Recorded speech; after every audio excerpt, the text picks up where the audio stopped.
Hello बच्चों, जैसे कि आप सभी को पता है कि जेसीईआरटी द्वारा प्रत्येक माह विद्यालयों में मासिक मूल्यांकन कराया जा रहा है। तो बच्चों, यह वीडियो कक्षा षष्ठम के लिए है और बच्चों यह अक्टूबर 2021-22 के लिए प्रश्न पत्र है और इसमें कुल पूर्णांक 60 हैं और विषय हिंदी, इंग्लिश, गणित, विज्ञान, सामाजिक विज्ञान और संस्कृत के प्रश्न इसमें दिए गए हैं। बच्चों, यहाँ दिशा निर्देश दिया गया है कि सभी प्रश्नों के उत्तर साथ दिए गए निर्देशों के अनुसार दीजिए। सभी प्रश्नों के अंक उपांत में अंकित हैं। हल करने के पश्चात अपनी उत्तर पुस्तिका शिक्षक के निर्देशानुसार विद्यालय के ड्रॉप बॉक्स में उपलब्ध करा दीजिए। तो बच्चों, इस वीडियो में सभी विषयों के प्रश्नों के उत्तर बताए जाएंगे, परंतु बच्चों आपसे अनुरोध है कि आप इस वीडियो को देखें अवश्य, परंतु इस वीडियो में बताए जा रहे प्रश्नों के उत्तर को देखकर कतई अपने उत्तर पुस्तिका में ना लिखें, बल्कि बिना देखकर आप उत्तर पुस्तिका में इनके उत्तर लिखें। तो बच्चों, हम लोग देखें कि क्या क्या प्रश्न दिए गए हैं। सबसे पहले बच्चों हम लोग देखेंगे हिंदी के प्रश्न। तो बच्चों देखें कि यहाँ पर हिंदी के प्रश्न दिए गए हैं और यहाँ दिया गया है, नीचे दिए गए गद्यांश को ध्यानपूर्वक पढ़िए और दिए गए प्रश्न संख्या 1 और 2 के उत्तर दीजिए। तो बच्चों, यहाँ पर एक गद्यांश दिया गया है जिसे आपको अच्छी तरह से पढ़ना है। इसे पढ़ने के बाद ही आप प्रश्न संख्या 1 और 2 के उत्तर समझ पाएंगे और उसे उत्तर को दे पाएंगे। तो बच्चों, मैंने इसका यह जो गद्यांश है वो पढ़ लिया है और हम लोग प्रश्न संख्या 1 की ओर बढ़ रहे हैं। प्रश्न संख्या 1 में बच्चों दिया गया है, मालिक बैल को जंगल में क्यों छोड़ आया था।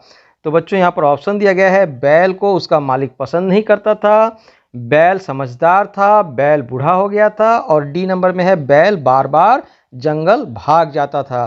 तो बच्चों, इसमें ऑप्शन सी बैल बूढ़ा हो गया था, यह ऑप्शन सही है। आगे प्रश्न 2 में बच्चों, प्रश्न 2 में दिया गया है, बैल ने अपने रहने के लिए गुफा को क्यों चुना। तो बच्चों, यहाँ पर जो ऑप्शन दिए गए हैं वह है, ए गुफा असुरक्षित थी पर पास में खाने पीने की व्यवस्था थी। बी नंबर में दिया गया है, गुफा सुरक्षित थी पर पास में खाने पीने की व्यवस्था नहीं थी। सी नंबर ऑप्शन में दिया गया है, गुफा सुरक्षित थी और पास में खाने पीने की व्यवस्था थी। और डी नंबर ऑप्शन में दिया गया है, गुफा खाली थी और उसके अंदर तालाब भी था। तो बच्चों, इसमें जो सी नंबर विकल्प है वह सही है, तो आप सी नंबर विकल्प को चुनेंगे। आगे बच्चों, प्रश्न 3 में दिया गया है, निम्नलिखित अनेकार्थी शब्दों के भिन्न भिन्न अर्थ लिखिए। यहाँ पर जो शब्द दिए गए हैं इसके अनेक अर्थ हो सकते हैं, आप इनके जो है भिन्न भिन्न अर्थ लिखना है। जैसे कुल, कुल का एक अर्थ होता है वंश और एक अर्थ होता है सब।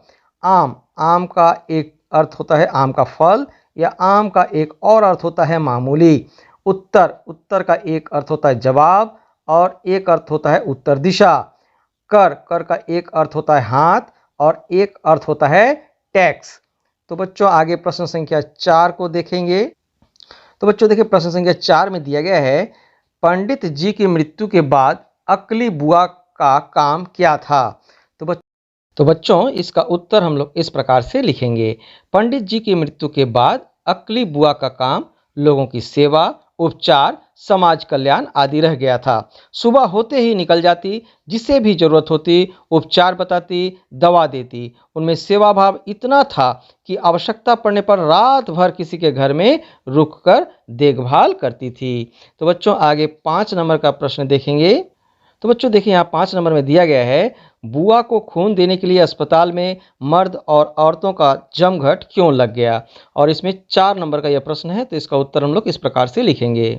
तो बच्चों देखिए, यहाँ पर लिखेंगे, बुआ के ऑपरेशन के समय उन्हें खून देने के लिए मर्द और औरतों का जमघट इसलिए लग गया क्योंकि बुआ सामाजिक समरसता, धार्मिक सहिष्णुता तथा मानवीय संवेदनाओं से ओतप्रोत थी। वह समाज के सभी वर्गों के लोगों की सेवा के लिए हमेशा तत्पर रहती थी। अतः जब बुआ को आवश्यकता पड़ी तो समाज के सभी लोग सहर्ष सहायता के लिए तैयार हो गए। तो बच्चों, एक बार इसका उत्तर और सुन लें। बुआ के ऑपरेशन के समय उन्हें खून देने के लिए मर्द और औरतों को का जमघट इसलिए लग गया क्योंकि बुआ सामाजिक समरसता, धार्मिक सहिष्णुता तथा मानवीय संवेदनाओं से ओतप्रोत थी। वह समाज के सभी वर्ग के लोगों की सेवा के लिए हमेशा तत्पर रहती थी। अतः जब बुआ आवश्यकता पड़ी तो समाज के सभी लोग सहर्ष सहायता के लिए तैयार हो गए। तो बच्चों, यहाँ हिंदी का प्रश्न पत्र हमारा समाप्त हो गया। आगे अंग्रेजी के प्रश्न पत्र का हल देखेंगे। तो बच्चों देखिए, यहाँ से अंग्रेजी का प्रश्न दिया गया है और प्रश्न 1 में दिया गया है what was the game of chess originally called, अर्थात चेस का जो गेम है उसका वास्तविक नाम क्या है। तो यहाँ पर जो ऑप्शन दिया गया है वह है ऑप्शन ए चतुरंगा, बी शातापू, सी खाने और डी अष्टपदा। तो बच्चों, यह जो चेस है इसका ओरिजिनल नाम है चतुरंगा, अर्थात ऑप्शन ए सही है। उसके बाद बच्चों 2 नंबर का प्रश्न है a long journey by ship is called, अर्थात जहाज से लंबी दूरी की यात्रा तय करने को क्या कहा जाता है। और इसमें ऑप्शन दिया गया है A vessel, B voyage, C valley और डी सेलिंग। तो बच्चों इससे जो है वॉयज कहा जाता है, VOYAGE। आगे बच्चों प्रश्न संख्या 3 में दिया गया है join the sentence using neither और नॉर। तो बच्चों यहाँ पर जो है जो वाक्य दिए गए हैं ए और बी में, इसमें जो है हमें नाइदर और नॉर का प्रयोग करते हुए इस वाक्य को बनाना है। तो बच्चों देखिए कि इसे हम लोग कैसे बना सकते हैं। तो बच्चों देखें, यहाँ पर ए नंबर के वाक्य को इस प्रकार से बनाएंगे I have neither A bungalow nor a big car. और बी नंबर के वाक्य को ऐसे बनाएंगे Soha can neither right nor read Hindi. तो बच्चों आगे का प्रश्न देखेंगे। आगे बच्चों 4 नंबर में दिया गया है डिफाइन इंडिजिनियस गेम्स। तो इंडिजिनियस गेम्स क्या है इसे हमें बताना है। तो बच्चों इसका उत्तर हम लोग इस प्रकार से लिखेंगे।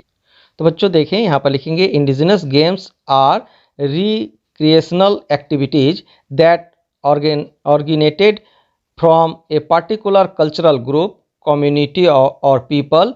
These games are different from your mainstream sports which are regulated by international federations and have fixed rules. They preserve age-old traditions and stories of the people group. तो बच्चों इसके आगे का प्रश्न देखेंगे। तो बच्चों आगे 5 नंबर में दिया गया है rearrange the given sentence in proper order as in the game of hide and seek.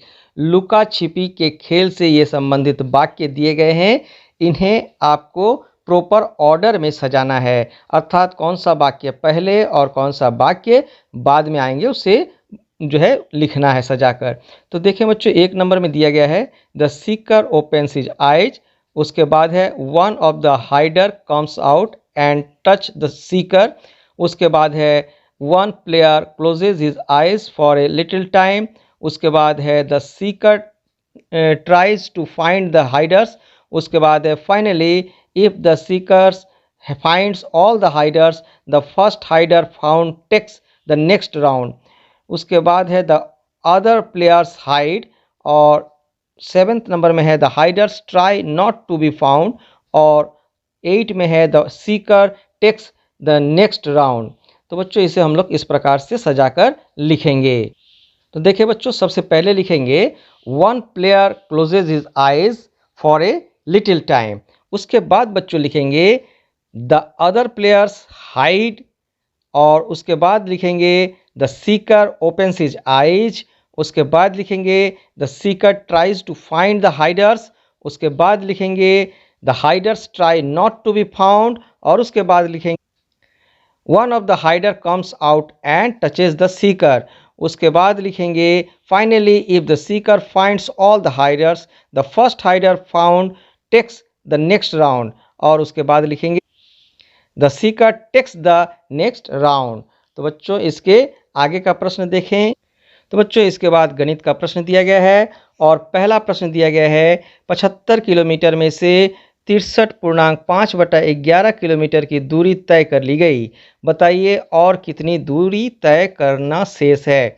और यहाँ पर जो है विकल्प दिया गया है, ए नंबर में 12.5/11, बी नंबर में 12.6/11, सी में दिया गया है 11.5/11 और डी में दिया गया है 11.6/11। तो बच्चों इसका सही उत्तर होगा ऑप्शन डी 11.6/11। आगे बच्चों प्रश्न 2 में दिया गया है 21.007 + 17.3 + 42.05 का मान क्या होगा। तो बच्चों इसे जोड़ने से आपको पता चलेगा कि इसका मान क्या होगा। यहाँ पर जो है विकल्प दिया गया है, ए नंबर विकल्प में है 26.385, बी नंबर में है 80.357, सी नंबर में है 80.015, डी नंबर में है 80.060। तो इसका बी नंबर ऑप्शन सही है 80.357। आगे बच्चों प्रश्न संख्या 4 में दिया गया है 420 के अभाज्य गुणनखंड लिखिए। तो बच्चों इसका हल हम लोग इस प्रकार से करेंगे। तो बच्चों देखिए 420 का अभाज्य गुणनखंड निकालेंगे। तो 420 को सबसे पहले 2 से भाग करेंगे तो 210 हो जाएगा, फिर 2 से भाग करेंगे तो 105 होगा, फिर आगे अब 5 से भाग करेंगे, 5 से भाग करेंगे तो ये 21 बार जाएगा, अब 3 से भाग करेंगे तो 7 बार जाएगा। अब 7 जो है किसी संख्या से तो भाग नहीं जाएगा, वो स्वयं से ही भाग जाएगा, इसलिए 7 से ही भाग करेंगे। तो इस प्रकार से यहाँ 1 आ गया। तो इस प्रकार से हम लोग इसका अभाज्य गुणनखंड इस प्रकार से लिखेंगे। तो बच्चों देखिए इसका अभाज्य गुणनखंड होगा 2 × 2 × 5 × 3 × 7 × 1। तो इस प्रकार से 420 का अभाज्य गुणनखंड हम लोग याद करेंगे। तो बच्चों इसके आगे का प्रश्न देखेंगे। तो बच्चों देखिए कि इसका आगे 4 नंबर का प्रश्न दिया गया है, 20 और 24 का लघुत्तम समवर्त्य ज्ञात कीजिए। तो बच्चों आपको 20 और 24 का लघुत्तम समवर्तक याद ही होगा किस प्रकार से इसे ज्ञात किया जाता है। तो एक बार हम लोग और इसे देख लेते हैं। तो बच्चों देखिए 20 और 24, इसे जो सबसे पहले दोनों संख्या जिससे हमें भाग दे सकते हैं वो हम संख्या लिए 2। तो 2 से जो है ये 20 10 बार गया, उसके बाद ये 12, उसके बाद फिर 2 से किए तो ये 5 और ये 6 हो गया। अब जो है ये 5 और 6 में से एक ही संख्या जा रही है, तो ये 2 से हम किए तो ये 6 3 बार गया और 5 नहीं गया, फिर 5 से किए तो 5 एक बार गया और ये 3 रह गया। फिर अब 3 से करेंगे तो यह 1 और यह 1 हो गया। अतः 20 और 24 का लघुत्तम समवर्त्य हो गया। तो देखिए यहाँ पर हो गया 2 × 2 × 2 × 5 × 3 = 120। तो बच्चों आगे का प्रश्न देखें। तो बच्चों देखें कि 5 नंबर में दिया गया है, सोनम ने 5 रुपये की टॉफ़ी, 10 रुपया 50 रुपये की कॉफ़ी और 9 रुपया 25 रुपये की एक कलम खरीदी। बताइए उसने कुल कितने रुपए खर्च किए। तो बच्चों इसे जोड़ना है। तो हम लोग इसका देखेंगे कि किस प्रकार से हम लोग जोड़ते हैं और योगफल कितना प्राप्त होता है। तो बच्चों देखें यहाँ पर इसे हम जोड़ दिए हैं। 5 रुपये का टॉफ़ी, 10 रुपया 50 पैसे का कॉफ़ी और 9 रुपया 25 पैसे का कलम, तो सब मिलाकर हो गया 24 रुपया 75 पैसा। तो बच्चों अब हम लोग इसके आगे विज्ञान के प्रश्नों का हल समझेंगे। तो वस्तुनिष्ठ प्रश्न में पहला प्रश्न है, हमारे आसपास की वस्तुएं लगातार बदलती रहती है, जैसे जब पानी जमकर बर्फ में परिवर्तित होती है तो इसमें कौन सा परिवर्तन होता है। और विकल्प दिया गया है, ए में रूप, बी में आकार, सी में अवस्था और डी में सारे विकल्प गलत हैं। तो बच्चों इसका सही जो है विकल्प है वो है ऑप्शन सी, अवस्था। आगे प्रश्न 2 में दिया गया है, विद्यालय में बच्चों की 100 मीटर की दौड़ प्रतियोगिता का आयोजन किया गया। आप बताएं कि यह किस प्रकार की गति का उदाहरण है। और यहाँ पर जो है विकल्प है, ए वर्तुल गति, बी रेखीय गति, सी आवर्ती गति और डी घूर्णन गति। तो बच्चों इसमें सही विकल्प है ऑप्शन बी, सरल रेखीय गति। तो बच्चों आगे हम लोग प्रश्न 3 को देखेंगे। तो बच्चों देखिए 3 नंबर प्रश्न में दिया गया है, गतियाँ कई प्रकार की होती है। गतियाँ कई प्रकार की होती है, पृथ्वी के द्वारा की जाने वाली 2 प्रकार की गतियों का वर्णन करें। तो बच्चों पृथ्वी जो है 2 प्रकार से गति करती है, जिसके कारण एक तो दिन रात होता है और दूसरा जो है मौसम में परिवर्तन होता है। तो हम लोग इसे इस प्रकार से लिखेंगे।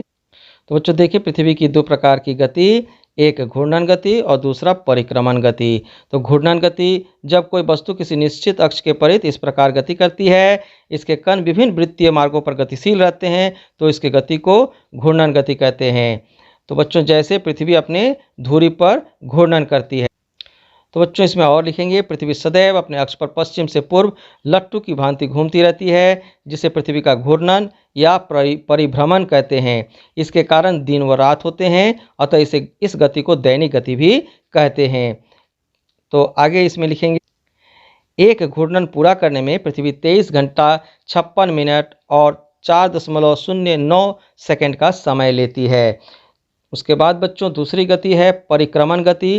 पृथ्वी अपने अक्ष पर घूमने के साथ साथ सूर्य के चारों ओर एक अंडाकार मार्ग में पर 365 दिन तथा 6 घंटे में एक चक्कर पूरा करती है। पृथ्वी के इस अंडाकार मार्ग को भूकक्षा यानी कि अर्थ ऑर्बिट कहते हैं। पृथ्वी की इस गति को परिक्रमण या वार्षिक गति भी कहते हैं। तो बच्चों आगे का प्रश्न देखेंगे। तो बच्चों देखिए दिया गया है, कागज का जलना एक अनुत्क्रमणीय परिवर्तन है, परंतु पानी का उबलना एक उत्क्रमणीय परिवर्तन का उदाहरण है। कैसे? तो बच्चों इसका उत्तर हम लोग इस प्रकार से लिखेंगे। जब हम कागज को जलाते हैं तो वह राख और धुएं में बदलता है, जिनको मिलाकर पुनः कागज तैयार नहीं कर सकते हैं। इसलिए कागज का जलना अनुत्क्रमणीय परिवर्तन है, अर्थात ऐसा परिवर्तन जिसमें कोई नया पदार्थ बन जाता है उसे हम लोग अनुत्क्रमणीय परिवर्तन कहते हैं। उसके बाद परंतु पानी को गर्म करने पर जल वाष्प बनता है, जो फिर ठंडा होकर जल में बदल जाता है। इसलिए पानी का उबलना उत्क्रमणीय परिवर्तन है, अर्थात ऐसा परिवर्तन जिसे हम पुनः परिवर्तन के बाद फिर से उसी अपनी जो उसकी मूल अवस्था है उसमें प्राप्त कर सकते हैं, वैसे परिवर्तन को हम लोग उत्क्रमणीय परिवर्तन कहते हैं। तो बच्चों इसके आगे का उत्तर प्रश्न हम लोग देखेंगे। तो बच्चों देखिए यहाँ पर दिया गया है, मीटर पैमाना द्वारा लंबाई मापते समय यथार्थ माप पाने के लिए कौन कौन सी सावधानियां बरतनी चाहिए ताकि लंबाई का सही एवं सटीक मान प्राप्त हो सके। तो बच्चों इसका उत्तर हम लोग इस प्रकार से लिखेंगे, मीटर पैमाने द्वारा लंबाई मापते समय निम्नलिखित सावधानियां बरतनी चाहिए। ए नंबर में है, पैमाने को वस्तु के संपर्क में इसकी लंबाई के अनुदिश रखें। और उसके बाद बी में, कुछ पैमाने के सिरे टूटे हो सकते हैं, ऐसी स्थिति में नाप का शून्यांक से लेना जरूरी है। उसके बाद आगे लिखेंगे, माप लेने के लिए आँख की सही स्थिति भी महत्वपूर्ण होती है। आपकी आँख जिस वस्तु की माप ली जाती है उसके ठीक सामने होना चाहिए। तो बच्चों अब हम लोग सामाजिक विज्ञान के प्रश्नों के हल जानेंगे, यानी कि उत्तर जानेंगे। तो सबसे पहले प्रश्न संख्या 1 में दिया गया है, महाजनपद 2 प्रकार के होते हैं, गणराज्य एवं राजतंत्र। गणराज्य में शासन किसके द्वारा होता था? तो बच्चों इसमें विकल्प दिया गया है, ए में लोगों द्वारा चयनित समूह, बी में राजा द्वारा चयनित समूह, सी में सैनिक द्वारा चयनित समूह और डी में पुरोहित द्वारा चयनित समूह। तो बच्चों इसमें विकल्प ए सही है, लोगों द्वारा चयनित समूह। प्रश्न 2 में बच्चों दिया गया है, ऋतुओं में परिवर्तन पृथ्वी की किस गति के कारण होता है? और इसमें विकल्प दिया गया है, ए में घूर्णन, बी में परिक्रमण, सी में गुरुत्वाकर्षण और डी में सभी। तो बच्चों यह जो है बी नंबर ऑप्शन परिक्रमण यह सही है, इसे आप लिखेंगे। आगे प्रश्न 3 में दिया गया है, आपके गांव में एक व्यक्ति अचानक बेहोश होकर गिर पड़ता है, आप उसके उपचार के लिए क्या करेंगे? और इसमें विकल्प दिया गया है, ए डायन विसाहा का पता करेंगे, बी डॉक्टर के पास ले जाएंगे, सी तांत्रिक के पास ले जाएंगे और डी में भगवान से प्रार्थना करेंगे। तो बच्चों ऐसी स्थिति अगर होती है तो उसे सबसे पहले डॉक्टर के पास ले जाना चाहिए, अतः इसका विकल्प बी सही है। आगे बच्चों दिया गया है लघु उत्तरीय प्रश्न और प्रश्न संख्या 4 में दिया गया है, डायन कुप्रथा को समाप्त करने से संबंधित किन्हीं 2 प्रकार के उपाय उदाहरण सहित बताइए। तो बच्चों यह बहुत ही खराब कुप्रथा है, इसे नहीं होना चाहिए। इसे हम लोग इस प्रकार से लिखेंगे कि कैसे हम लोग इससे बच सकते हैं। तो बच्चों देखें, डायन जैसे कुप्रथा या अंधविश्वास से हम निम्न तरीके से बच सकते हैं। ए क में लिखेंगे, लोगों में शिक्षा प्रचार करना ताकि अच्छे और बुरे की उनमें समझ हो सके। और आगे लिखेंगे ख नंबर में पंचायत प्रतिनिधियों द्वारा लोगों को इस समस्या के प्रति जागरूक करना। तो बच्चों इसका और भी आप लिख सकते हैं तरीके, किस प्रकार से हम लोग डायन को पता या अंधविश्वास से बच सकते हैं, परंतु आपके प्रश्न में 2 ही तरीके जो है लिखने के लिए कहा गया है। तो आगे बच्चों हम लोग प्रश्न देखेंगे। देखें बच्चों यहाँ 5 नंबर में दिया गया है, प्रधान दिग्बिंदु किसे कहते हैं, चित्र सहित स्पष्ट कीजिए। तो बच्चों आपने पूरब पश्चिम उत्तर दक्षिण जो दिशा जानते हैं उसे ही आपको दिखाना है और आप उसे इस प्रकार से दिखा सकते हैं। तो बच्चों 4 प्रमुख दिग्बिंदु पूरब पश्चिम उत्तर और दक्षिण है, उसे आप लिखेंगे और इस प्रकार से आप यह चित्र जो है डायग्राम जो है अपने उत्तर पुस्तिका में बनाएंगे। हमेशा याद रखेंगे कि ऊपर की ओर उत्तर यानी कि नॉर्थ होता है और नीचे की ओर दक्षिण यानी कि साउथ होता है, और इधर पूरब यानी कि ईस्ट और इधर पश्चिम यानी कि वेस्ट होता है।